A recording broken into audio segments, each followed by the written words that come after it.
All right, everyone, welcome back to the Saturday in Athens GA podcast and the Hammy Show. Today, we're going to break down a little bit of what happened between Georgia and Florida. Yet another very stressful game for no reason that we just every weekend we have to have a heart attack. Just the entire state of Georgia, it's going up. When the collective heart attack statistic in Georgia just shoots up, we all know who to blame. And they're located in Athens, Georgia.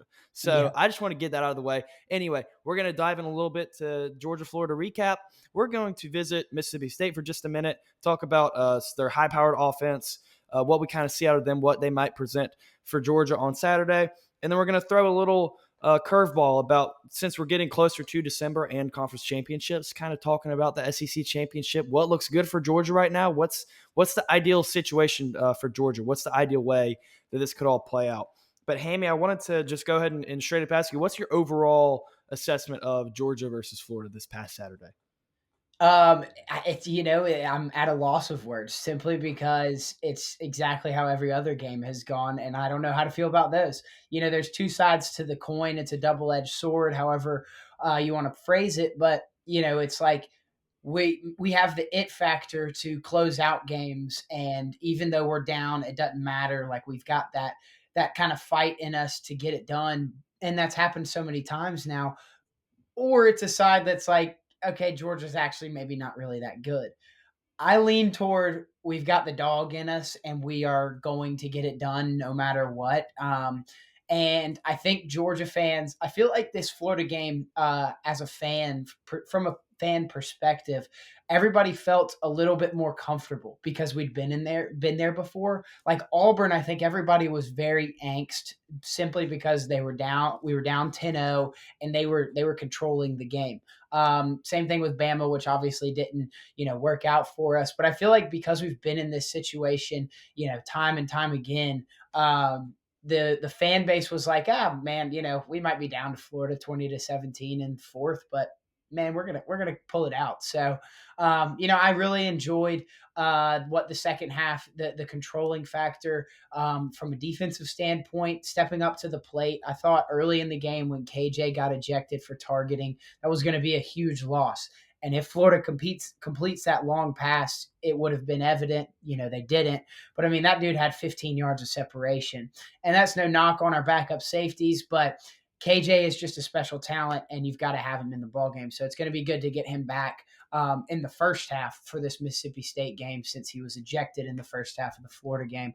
But overall, man, it's a fun team, and I just keep believing in it, keep loving it more and more every single week. Thanks to some wins, but thanks to the personality of this team, the character traits of this team that have really made us that sort of kind of juggernaut, not in a sense of domination, but a juggernaut that, like, these people can't get past the hump of Georgia, if that makes sense. Absolutely. I think one of the biggest things I take away is it's crazy to lose both of your safeties and still overall play a pretty sound defensive game. I know we both had our critiques at times for sure, but to allow 20 to what is a pretty talented Florida roster when you're, again, missing both your safeties, it's definitely a positive. But I just want to throw some credit. I love Zion Branch. That dude does not get enough attention, in my opinion. He looks like he could play linebacker too. Like if you just, I mean, he just is built like that. But I love what I see out of him when I watch him. Obviously, I'm not calling him perfect, but I think he's done a great job. I think eventually he'll really make some big impact for Georgia down the road. And I think it's kind of the story of this entire year. It's been resilience. Georgia, I've said this several times, but they play 4 quarters of football, and you've got to play better than Georgia for the entire 4 quarters if you want to kill them. As Kirby said, we're tough to kill, right? Like, it's just not a team that goes away when you give it a 10-point deficit. Speaking of which, though, I thought it was so weird the way that the momentum kind of flipped right after the first 2 drives, because Georgia goes down and scores probably the easiest touchdown drive of the year since the starting drive against Tennessee. And then I think Florida got 1 first down the next drive and then punted it back. And I'm sitting in Everbank Stadium like, we got this game. Like, this is about to be a blowout. That's really, and I'm not going to say I'm 100% thought that, but it was kind of where I was heading towards. It's what I thought. Clearly we were in for a 4-quarter football game, but it's just weird how he grasped some really early momentum and just like immediately lost it. I think allowing that passing touchdown really kind of just completely killed it and pretty much flipped it to Florida. Um, Tied 10-10 at the half. Usually I like Georgia's odds there. Thought we would probably come out a little better out of halftime. Think we did score, but they also answered us right back. Yeah. So, I mean, a lot of components of that game reminded me of old Georgia, but also so many of those moments were like, okay, here we go. This is your 2024, 2025 Georgia. Like, Yeah. they're going to give you a heart attack. Yeah. But then as far as like the final score, 24-20 against a now 3-5 team is never like looks beautiful on paper, but I have to give Florida credit for the fact that they have recruited well. Billy Napier wasn't a good coach. They don't really have a good coaching staff, in my opinion, but he's at least a likable person, and I feel like his personality helped bring players in, along with a lot of NIL money. But they recruited very well, I would say. I mean, they've got a top talented team in the country, so it's not really as upsetting for me to look at the final score because I know Lagway is pretty impressive, and I'll be honest, I haven't watched a lot of football from Lagway. I wasn't really sold on him at the beginning of the year. He threw 5 interceptions against LSU, so clearly he's inconsistent. But he had some plays in our game where I was genuinely impressed. Like I respect him from the standpoint that next time we go up against him, I'll probably be a little worried about what he brings to the table. I mean, he's got a lot of raw talent. I think he's a better Anthony Richardson. Maybe not the same style, but as far as talent and put together completeness, I would say that. But again, I think a lot of the reason they've struggled is they have not the best coaching staff, but their schedule's also horrid, and those aren't excuses. I just think that's why they are where they are from a record standpoint right now. But talent wise, I respect what they've put together as a team. But I'm going to kind of flip a little bit from that whole segment. Um, I hear so many different opinions on Mike Bobo. It doesn't matter what happens in a Georgia game. Mike Bobo will be the topic of discussion.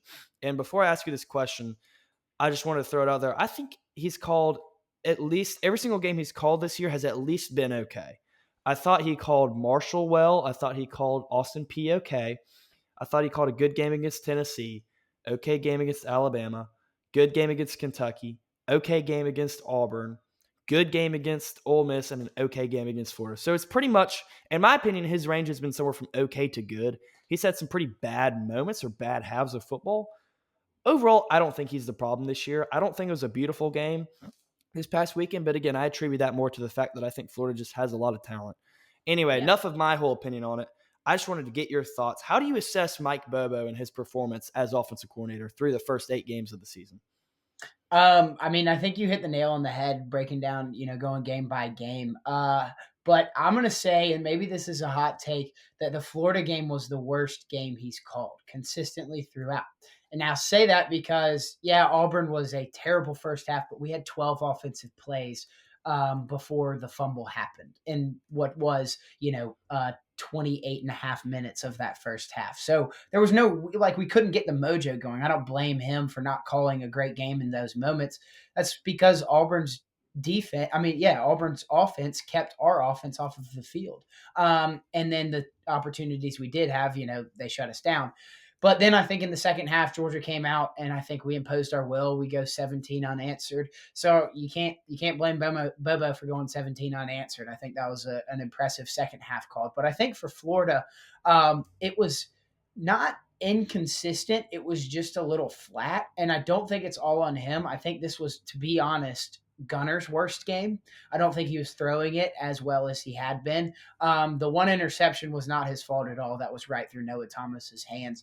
But I just don't think he got really in his groove that we've seen him get in these other games, like Ole Miss, like Tennessee, even like Alabama in the second half when we were throwing it really well.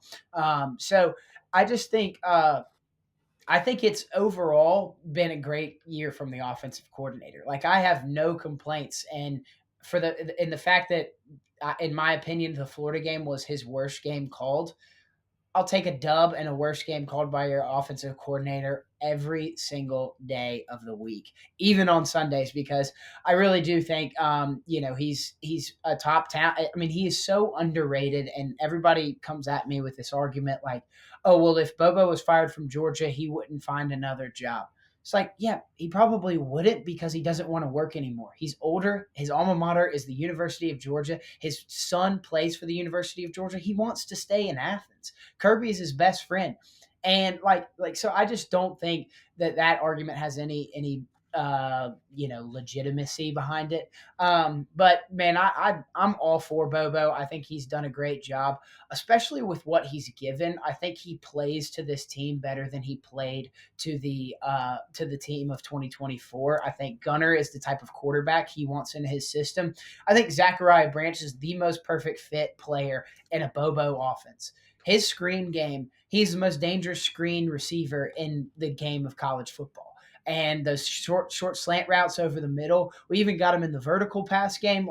Zachariah Branch had a hell of a game, and he's a special playmaker. And Bobo found him the ball. So I'm all for it. I think it was maybe a little flat, but in the Florida game, but through overarching in the first 8 games, I'm all for Bobo. I think he's done a great job.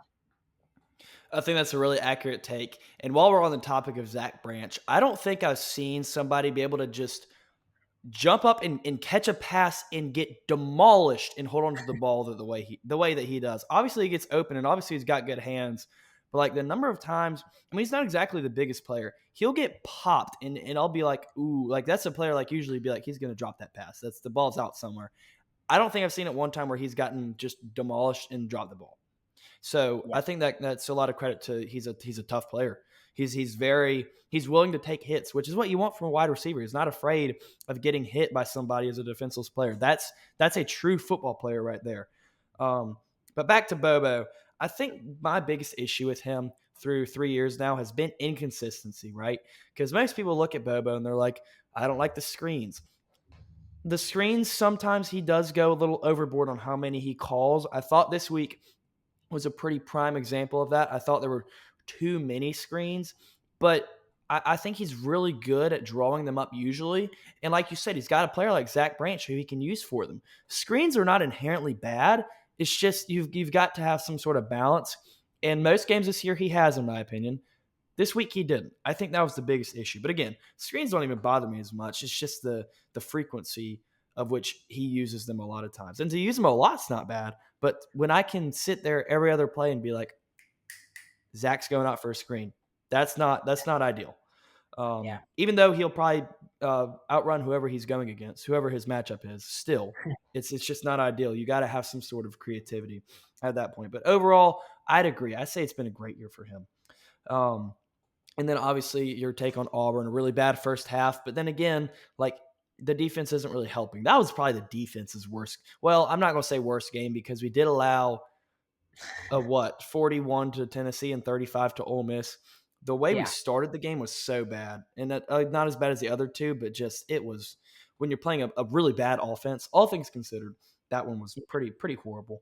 yeah. Shifting gears a little bit though, we've got really a talented running back room. Obviously, Georgia is RBU. In past years, have kind of deviated from that standard, but we've got really two incredible running backs who I would say are pretty much competing for that RB1 spot. Whether it's really happening or not, it's just what it feels like. But Nate Frazier's been the pretty much by default RB1 for a long time. Chancey Bones has had some really good games and kind of cut into Nate Frazier's time. Wanted to ask you though, do we have like a true RB1 right now? And if we do, who is our real RB1? Is it sort of a 1A, 1B deal, or are we kind of figuring that out? But who is the RB1 for the University of Georgia right now? I think this is a common opinion held that it seems in our system that it's a 1A, 1B type of thing. But what I've seen from Chauncey, man, I think he is well deserving of an RB1 spot. I mean, the clutch moments in the Florida game, the long run against Bama, I think he's got the most promise. Now, Nate has probably a higher ceiling. Is he going to reach it this year? We don't know. But Chauncey has the vision. Maybe he's not as quick side to side as Nate, but he's patient in the backfield. And I think that's the biggest thing. We've talked about it a lot probably throughout the season. I know I've said it on this, but Nate is so impatient. He's not waiting for the hole to open. He's not trusting his offensive line, and a lot of times you see him running into the butts of our offensive linemen. So I love Nate, and I think he's a super talented player. I mean, Nick Saban called him the best running back in the SEC last year when he was a freshman. So, like, it's, he's going to be really good. And, I'm not opposed to having the 1-2 punch. The great running back rooms in Georgia history, you think Nick and Sony, and that was the greatest 1-2 punch probably of all time. So having the 1-2 punch is not a bad thing at all. But I think Chauncey right now has probably deserved that RB1 status. I mean, that run he had against Florida, the touchdown, but then the one to ice the game on the final drive, get that first down. I mean, he is playing out of his mind right now. And what's weird to me was we saw Nate so heavily get the touches and the snaps in the first half, and we saw very little to it. I believe nothing from Chauncey. He might have gotten a snap, but he didn't get his hands on the ball until the second half. That first drive in the second half, Chauncey was handed the ball off like 2 or 3 times. So it's like it's so weird what our thoughts are in the building. Maybe Nate had a great week at practice, but then we got to the halftime and realized that Nate was, maybe he's getting 4 or 5 yards a carry, but let's get Chauncey in there, see if he can bust an explosive play. So hell, I don't really care. I mean, have a 1A, have a 1B, have a thunder and lightning, have a 1-2 punch. I mean, bring it on. Like let's get a third guy in there. I don't care. I mean, let's just keep running the rock. I think it's a great facet of our game, and it's really opening up Gunner's passing game, and it's opening up Gunner's running game. They're having to respect the option play, the play action when the pass isn't open. They're still biting on the running back, then biting in coverage, and then Gunner's got 10 yards to run open downfield. So I think we just keep toting the rock. Bobo, keep doing what you're doing. Give them both the ball. I agree 100%. I do think that Chancey has produced more overall, I'd say, or I think when Chancey gets the ball, he usually can do more with it. And I think it's a pretty accurate assessment to say that Nate's ceiling is probably a little higher. And he's gotten better with his patience since last year, but like you said, it's still a little impatient. I think next year, just with more experience, I think more and more experience that he gets, he can really be special and be able to get some real breakaway runs. Because there's been several times this year where we've seen it where he's close. He's very close to just having a long touchdown. He's like a player short. We'll get a lot Yeah, more chances at that with the more confidence and more patience he gains. But I mean, he's also just a humble, really good dude, based off what I've seen in some interactions. To be able to have such a horrible moment, and I mean, I'm sure it probably just felt terrible when he had that fumble against Alabama, didn't get to carry the rest of the game. That's got to be deflating for a player. And the way he yeah, has responded since then has gained my utmost respect, for sure. I did want to say I think you're 100% on the way that has helped Gunner be able to run the football, because when you have to take more hats to guard the other team's really good running backs, you're going to eventually, by math, have less players to account for the quarterback run, or vice versa. That's why I think having a mobile quarterback is such a good thing. Saw it a couple years ago, Stetson Bennett, and we can obviously the whole JT Daniels Stetson Bennett thing is way in the rearview mirror. I'm not trying to bring that back up, but we can look at the fact that when you had JT Daniels in, Georgia had one of the worst rushing offenses in the country, and then enter Stetson Bennett, it got a lot better, a lot more quickly. So I think over time it's been proven that having a mobile quarterback just by miles improves your run game. I think we're seeing it with Georgia this year. On to yep, Mississippi State. We've got, that was a good minute on Florida. Definitely an interesting game. But we've got a football game to play this weekend as well. Mississippi State is 5-4, I believe. You can fact check me on that. But they've lost 4 SEC games. Most of them have been pretty close. Just beat Arkansas. What I see personally out of this Mississippi State team is quite simply a really good offense and a really bad defense, or a relatively bad defense, I would say. It's an SEC school nonetheless. I think they've done a pretty good job with the way they've been able to improve with Levy as the head coach. But yep. I'm so conflicted by this game. It feels like such a weird position for us to be in. It's either going to be, I don't know. I just don't know what to think of this game. So I'm going to throw it to you. What challenges does Mississippi State bring for Georgia this weekend? I think you were about to say it, and I'm glad you didn't because you're going to steal my point. But I think the biggest advantage that Mississippi State has is we're in a letdown spot and they have the momentum. Mhm. We at every single position we probably outmatch them. At every single culture perspective, we probably outmatch them. We've got all of the positives going in Georgia's favor except for one, and that is momentum. They get their first win last weekend in the Jeff Lebby era in SEC play. Huge moment for Jeff Lebby, huge moment for that program. And Georgia's in a letdown spot. We are off of an emotional win in a rivalry game at a neutral site, which is technically on the road for us. And we are going to Mississippi State a week before we play Texas, who has now flipped a switch on and become what we think to be a pretty damn good team. So I just think you can't look ahead, you can't stay reminiscent on this Florida win. It's a letdown spot. It's a noon game, it's 11 a.m. Central Time. So there's a lot of factors that I think in that sense of momentum that are going toward Mississippi State's way. But I will say this: when you get a home team and they're playing at noon off of a win, more times than not, you get the home team sleepwalking in there. The away team has been on the road. They know that they're coming. They want to get it over with. They're just ready to go to work, ready for it to be a quick game. They're going to run the ball. And I think that's exactly what Georgia's going to do. We're going to get there. We're going to land in Starkville, Mississippi. Friday night, we're going to go to work on Saturday morning at 11 a.m. And from kickoff to when the fat lady sings, we are going to run it down their throats and get the hell out of Starkville so we can focus on Texas. So I just think we have the it factor in the sense of the timing of the game. But like I said, Mississippi State's got the momentum, and I think that's the only advantage they truly have over us right now. I like the way you put that. Get in, win the game, get out. Basically, I don't need Yeah. anything else. I just want to get out of there with a W, no crazy injuries, and I won't complain. Yeah. Um, I agree with your point on their momentum. Obviously, again, Jeff Lebby getting that first SEC win, but I think it's so similar to last year where we were at this point, and I do not like it at all. Coming Yeah. off of you came off of a big win, then you had a bye week, then you had a close game against Florida, then now you have like a filler game between you and a big, pretty much rivalry game with a ranked team at night in Sanford Stadium. I don't like the similarities.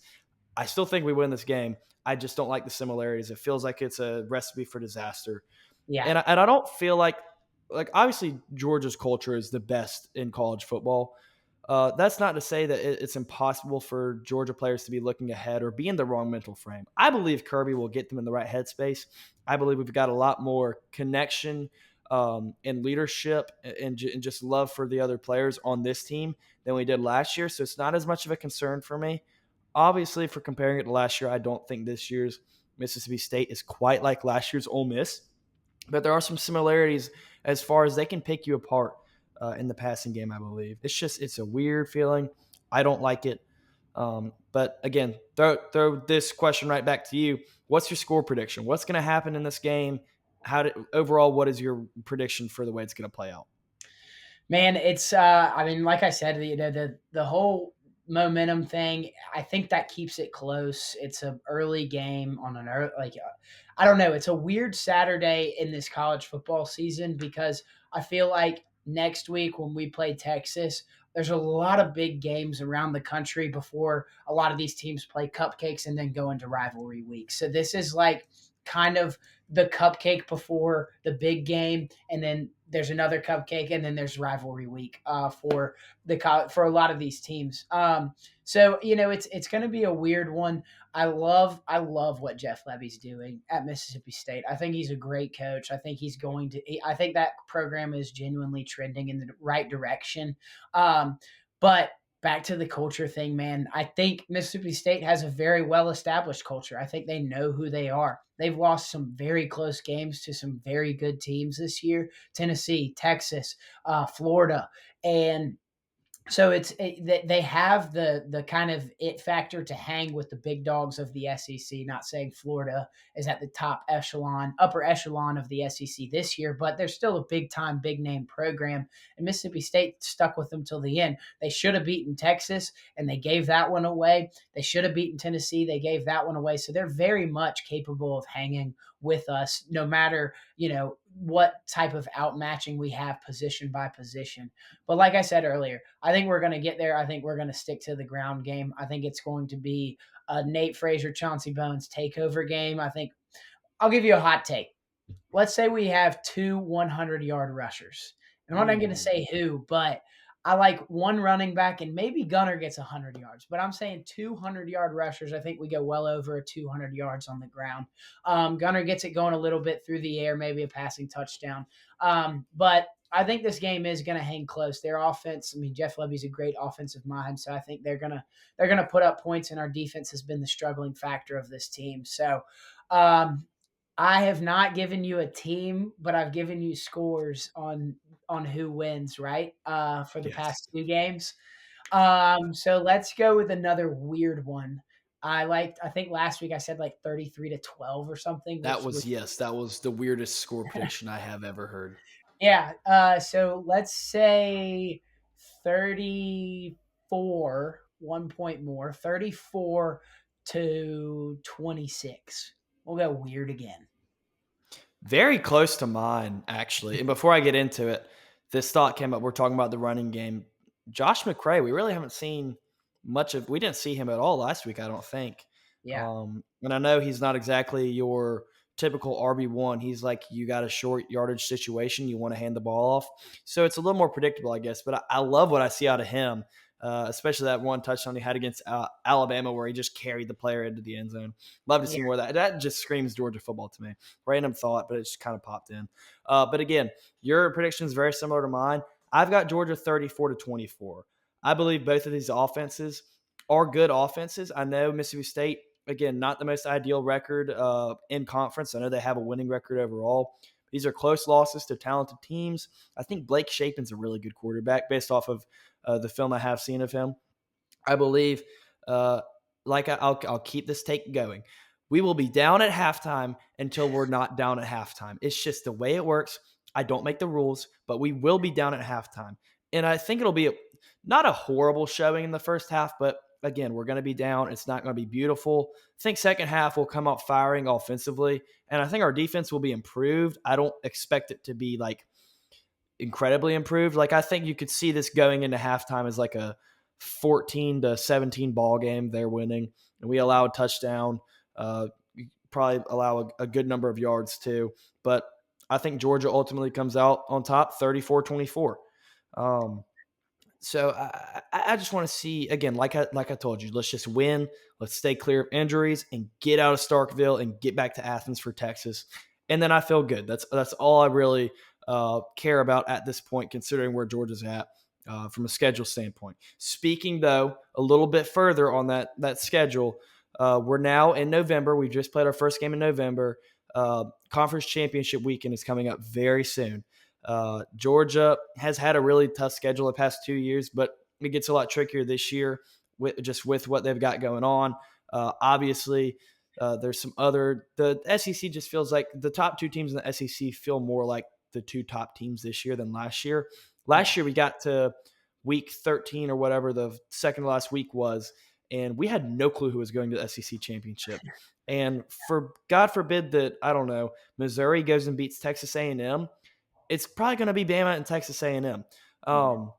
And again, unless something crazy happens, I know Alabama has to go play Auburn, and there's dark magic that haunts that stadium year round. It's Yeah. unbelievable. Um, but my question to you, we're getting closer to December, getting closer to that SEC championship game. What's the most favorable situation for Georgia with the postseason? Do we want to make the SEC championship? Are we okay watching it on the couch and hosting a team at home and playing an extra playoff round? Or how do you even look at that? Like, is that really a real way to look at it? Is there what's your view on that as far as that, the buys, whatever? Yeah, I mean, I think I don't want to play in the SEC championship. I know it's great to have the SEC crown come back to Athens after last year, defend your ship, but Dude, I just think a week of rest, watching it from the couch, and watching two really good teams in A&M and Alabama duke it out, I got no problem with it. And like you said, getting the home playoff game, that's theoretically what it would look like if all goes according to plan, which in the college football world, nothing goes according to plan. So we never know what's going to happen. But I really do think the way that the committee ranked these teams last night, Ohio State won, Indiana 2, A&M 3, Bama 4. I think by the end of the year, I think those four teams are on collision courses for their respective conference championships. I think the winner of the Big Ten is going to be the number one team. I think the winner of the SEC is going to be the number two team. I think the loser of the Big Ten is going to be the number three team, and the loser of the SEC is going to be the number four team. And those teams are almost locked in for their buys, which, if all goes according to plan for Georgia, we're sticking right there at number 5. We get the group of 5 champion, most likely at home in Athens.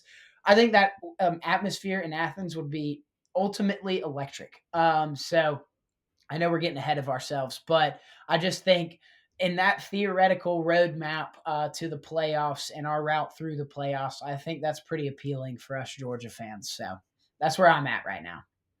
I think it's fair. I share a lot of the same views as you do on that. And obviously, like I hate to look ahead because like Kirby says, and like all good teams, good cultures will pretty much point to focus on what's here now. Focus on what's important now. They have win in the Georgia facilities, which again stands for what's important now. Um, but it's just a topic that's come up so much, and it's like I don't know. It's a weird age in college football where you have to debate, do we want to make our conference championship? Because I don't know, 2 years ago, you want to make your conference championship because that's the only way you're getting in. It's so Yeah. new now with the 12 team system. And you mentioned one thing, how cool it would be to bring the SEC title back to Athens. Even though what you said, yes, I agree. I think it'd be so cool to bring that back. And I know we're both thinking the same thing though. Like we want the national title. We want the bigger. Oh, that's the ultimate goal. Like if we win the SEC championship, it's prestigious. That's great. I love it. I would never complain about winning an SEC championship because it's awesome. But to just say you're the best team in the nation at the end of the year, we felt it twice in the past 4 years, and I'm telling you, and you know this, that was amazing, and we want that again. Like we can sacrifice an SEC championship for a national championship. Um, and one thing I kind of think about, and I know I told you this before we went on air, like that's a trip that my family and I go on every year, and I love it. It's amazing. So part of me selfishly wants to go on that trip, but at the same time, I don't care, right? Like if whatever's best for Georgia to win the national championship is what I want, and if I have to sacrifice going to that amazing atmosphere, I will because you know what? I don't care. I just want Yeah. Georgia to win the national championship and have the best playoff outlook. And in my opinion, that would be if you win out. If you win out and the other two pretty much win out, you're staying at number 5. You're watching that game from home, so that's a bye week right there as opposed to if you win that game, then you have a bye week later in the year, and then you're just thrown in into the second round, playing probably a pretty good team. You play in the first round, you're playing probably not a good team, or relatively speaking, not a good team in Memphis or South Florida. Not trying Yeah. to call them bad teams, but like compared to what you could be playing. I told you before we went on, I think the worst scenario is to make the SEC championship and lose it because then you're playing an extra game already, and then you have to go play a game like 2 weeks after that. And it's just this. It gets so real with this 12-team playoff how weird the scheduling is. Yeah. Um, but I would assume that most people would share the same opinion that you shared about. I think it's just the best outlook to watch that game from home and host an easier home playoff game. Yeah. But Hammy, I appreciate your analysis as always. Let's go beat Mississippi State, and then we'll be back next week for Texas. Yeah, man. Hey, they're the West Side Bulldogs. We're the real Bulldogs. All right, that's There what we we're going go. for this Battle of the week. Dogs. We know who is the DAWGS. Thank you, Hammy. Yep. As always. Go Dogs. Go Dogs.